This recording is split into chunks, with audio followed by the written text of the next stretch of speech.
Hello viewers, welcome to the YouTube channel Jantrik. Mechanical engineering এর one of the most important subject হচ্ছে machine design, আর সেই machine ডিজাইনের একটা important topic হচ্ছে কটার জয়েন্ট। 6টা ভিডিওর মাধ্যমে স্টেপ বাই স্টেপ এই কটার জয়েন্টের ডিজাইন আমরা কিভাবে করব সেটাই বুঝে নেওয়ার চেষ্টা করছি। আর এটা হচ্ছে সেই 6টা ভিডিওর লাস্ট ভিডিও। অলরেডি এর আগের 5টা ভিডিওতে আমরা কটার জয়েন্ট কি, তার মেইন পার্টগুলো কি কি, তার অ্যাপ্লিকেশন কি এবং কটার জয়েন্টের ডিজাইনের প্রথম 4টে স্টেপ আমরা বুঝে নেওয়ার চেষ্টা করেছি। এই ভিডিওতে আমরা চেষ্টা করব কটার জয়েন্ট ডিজাইনের 5th স্টেপ, কটার জয়েন্টে যে কটার কি তার ডিজাইন বুঝে নেবার। তবে ভিডিওর মেইন টপিকে যাওয়ার আগে একটা ছোট্ট রিকোয়েস্ট, তোমরা যদি এখনও এই চ্যানেলটা সাবস্ক্রাইব না করে থাকো দেন প্লিজ সাবস্ক্রাইব দিস চ্যানেল, আর অতি অবশ্যই ভিডিওটা শেষ পর্যন্ত দেখো। আর যদি কোনো জায়গায় বুঝতে অসুবিধা হয় তাহলে 6টা ভিডিও তোমরা বারবার দেখো, আর যে কোনো যদি কোয়ারি থাকে নিচে কমেন্ট করে তোমরা জানাও।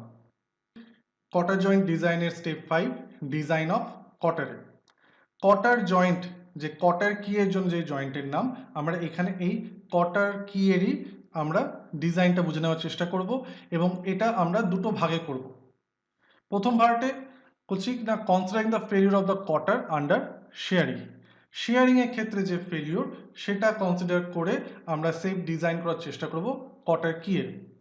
শেয়ারিং কেন না, অলরেডি আমরা দেখেছি এর আগে যে এই হচ্ছে আমাদের কটার কি, যেটাতে এই হচ্ছে আমাদের স্পিগট আর তার বাইরে হচ্ছে সকেট। এবার এই স্পিগট যখন টেনসাইল লোডের জন্য এদিকে মুভ করার চেষ্টা করছে এবং সকেট যখন ঠিক তার অপোজিট ডাইরেকশনে অ্যাক্সিয়াল লোডে সাবজেক্টেড আছে, তখন এই স্পিগট আর সকেটের যে মিটিং লাইনটা রয়েছে, যেখানটা যে লাইনটা রয়েছে কমন সারফেস যেটা রয়েছে, সেইখান থেকে এই পোর্শনে এবং এই জায়গাটা থেকে কটারের শেয়ার হয়ে যাওয়ার একটা টেন্ডেন্সি থাকে, অনেকটা ঠিক এই ছবিটার মতো। এই যে পোর্শনটা এটা স্পিগটের জন্য এই দিকে মুভ করার চেষ্টা করছে ডান দিকের সাইডে, আর বাকি দুটো সকেটের সাথে বাঁ দিকে যাওয়ার একটা টেন্ডেন্সি রয়েছে। তাই ঠিক এই দুটো লেয়ার হয়ে দুটো সারফেস ধরে কটার যে কিটা রয়েছে বা কটার যে পিনটা রয়েছে সেটা শেয়ার ফেলিওর হয়ে যাওয়ার একটা টেন্ডেন্সি থাকে। তো এই যে শেয়ার ফেলিওর তার রেজিস্টিং এরিয়া কোনটা না, এই পোর্শনটাকে যদি আমরা একটু আইসোমেট্রিক ওয়েতে দেখি তাহলে এই হচ্ছে সেই আমাদের রেজিস্টিং এরিয়া, এবং এটা ডাবল শেয়ার হচ্ছে। এই লাইন বরাবর একটা শেয়ার হওয়ার চেষ্টা টেন্ডেন্সি থাকে, এই লাইন বরাবর একটা শেয়ারে ফেলিওর হওয়ার টেন্ডেন্সি থাকে।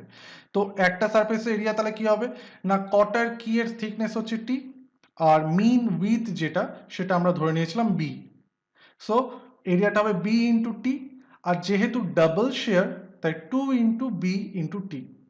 এবং অ্যাজ ইউজুয়াল এই রেজিস্টিং এরিয়ার সাথে আমাদের পারমিসিবল যে শেয়ার স্ট্রেস রয়েছে কটার মেটেরিয়ালে সেটা মাল্টিপ্লাই করলে আমরা পেয়ে যাব কটার পিনের শেয়ারিং স্ট্রেংথ, আর সেটাকে আমরা ইকুয়েটিং করব কার সাথে না, যে অ্যাপ্লাইড যে লোডে কটার জয়েন্টটা সাবজেক্টেড হবে। তাহলে পি হচ্ছে সেই আমাদের অ্যাপ্লাইং লোড এবং ইজ ইকুয়াল টু হচ্ছে 2 into B into T into টাও।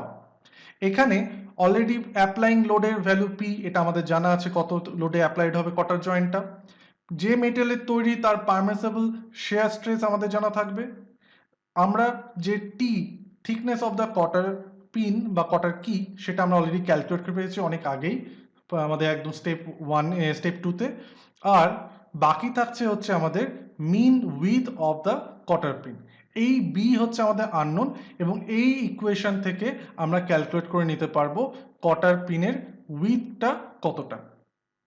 নেক্সট আমরা চলে যাব কটারের ডিজাইনের পার্ট 2তে, যেখানে আমরা করছি কিনা considering the failure of the cotter under bending. In all previous relation, it is assumed that the load is uniformly distributed over the various cross section of the joint.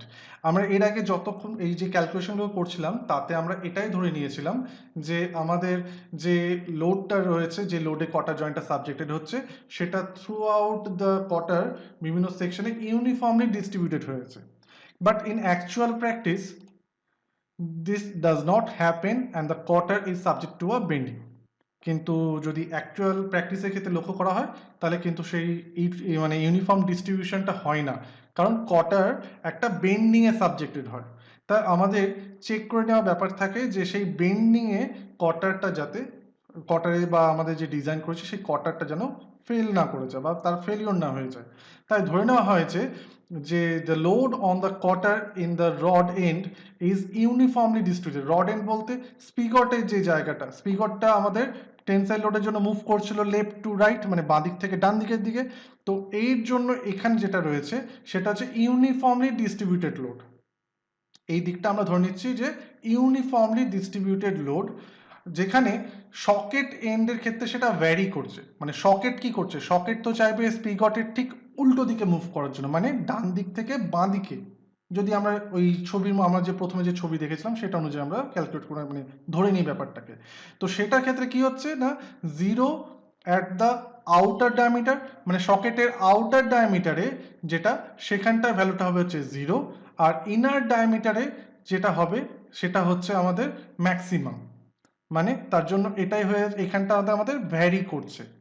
এবারে এই ছবিটা আমরা যদি ভালো মতো লক্ষ্য করি তাহলে বোঝা যাবে আমাদের স্পিগটের ডায়ামিটার বা সকেটের ইনার ডায়ামিটার ছিল D2, সাথে এই D2 সেই বরাবর স্পিগটের জন্য আমাদের ইউনিফর্মলি ডিস্ট্রিবিউটেড লোড হচ্ছিল।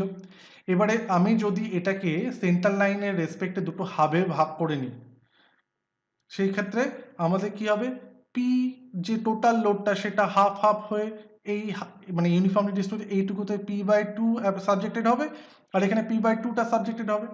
এবারে ইউডিএল এর ক্ষেত্রে আমরা জেনারেলি করি কি যে লোডটা একটা ইউডিএল এর যে লেন্থটা রয়েছে তার একটা সিজি, তার যে সিজি সেটা দিয়ে অ্যাক্ট হয় বলে ধরে নিই। তো এটা যদি পুরোটা D2 হয় তাহলে তার হাফ হচ্ছে আমার D2/2। এবারে সেই D2/2 এর এইটুকু তাহলে কত হবে, মানে সেন্টার লাইন থেকে এই মানে পয়েন্ট লোডগুলো P/2 যে পয়েন্ট লোড সেটা কোথায় সাবজেক্টেড হবে না, D2/half এর হাফ মানে D2/4। তো সেন্টার লাইন থেকে এই যে P/2 দুটো পয়েন্ট লোড আমি ধরে নিয়েছি পুরো ইউডিএলটাকে, সেটা কি হবে না সেন্টার লাইন থেকে D2/4 ডিস্টেন্সে অবস্থান করবে। সিমিলারলি এখানে আমি কি বলা হচ্ছিল, এখানে বলা হচ্ছিল যে ভ্যারিং করছে, ইউনিফর্মলি ভ্যারিং লোড, যেখানে এটা জিরো আর এখানে ম্যাক্সিমাম।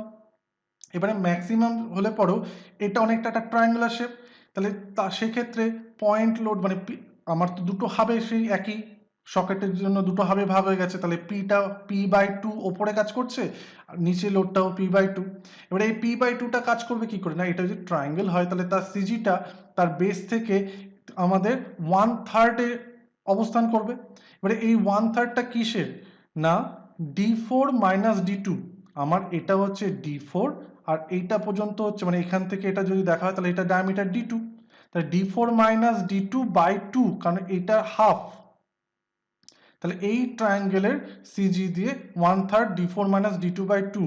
এবার যদি P/2 এই লোডটা বা এই লোড দুটো অ্যাকচুয়ালি সেন্টার লাইন থেকে কতটা ডিস্টেন্স আছে ক্যালকুলেট করতে হয় না, D2/2 প্লাস হচ্ছে 1/3 D4 - D2/2। কেন না, the maximum bending moment occurs at the centre of the কটার, কারণ ম্যাক্সিমাম বেন্ডিং মোমেন্টটা তো তার সেন্টারে হবে বলেই আমরা ধরে নেব। ঠিক আছে, কারণ এটা অনেকটা সিম্পলি সাপোর্টেড বিমের মতো অ্যাক্ট করছে। সিম্পলি সাপোর্টেড বিমে ম্যাক্সিমাম যে বেন্ডিং মোমেন্ট সেটা হয় তার মিড পয়েন্টে, তাহলে তার সেন্টারে হবে। তো সেন্টার লাইনে ম্যাক্সিমাম বেন্ডিং মোমেন্ট হচ্ছে বলে ধরে নিয়েছি।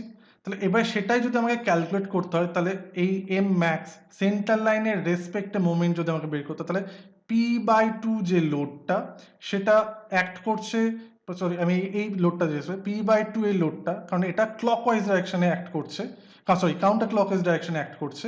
তাহলে P/2 লোড সেটা কত ডিস্টেন্স আছে সেন্টার লাইন থেকে না, 1/3 অফ D4 - D2/2। এটা তো এই ডিস্টেন্স এই হাইটটুকু কটারের ক্ষেত্রে সকেটের মধ্যে, প্লাস হচ্ছে D2/2 মানে এই সেন্টার লাইন থেকে এতটা ডিস্টেন্স হচ্ছে D2/2 প্লাস 1/3 অফ D4 মানে সকেটের ডায়ামিটার কলার ডায়ামিটার মাইনাস হচ্ছে D2 সকেটের ইনার ডায়ামিটার বাই হচ্ছে 2।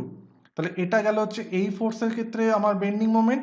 আর এই ডাইরেকশনে যেটা সেটাতে ক্ষেত্রে কি হবে না P/2, এবার এটা কিন্তু কাজ করছে উল্টো দিকে, তাহলে এটা মাইনাস হবে। তাহলে P/2 আর ডিস্টেন্সটা হচ্ছে এখান থেকে এটা d2/4, তাহলে p/2 ইন্টু d2/4। এখান থেকে এই এম ম্যাক্স যেটা সেটা তাহলে আমরা ক্যালকুলেট করব এবং এই একটা ইকুয়েশন আসবে যে M max is equal to p/2 d4 minus d2/6 plus d2/4। এটা এই ইকুয়েশনটাকে সিম্পলিফাই করার পর আসছে।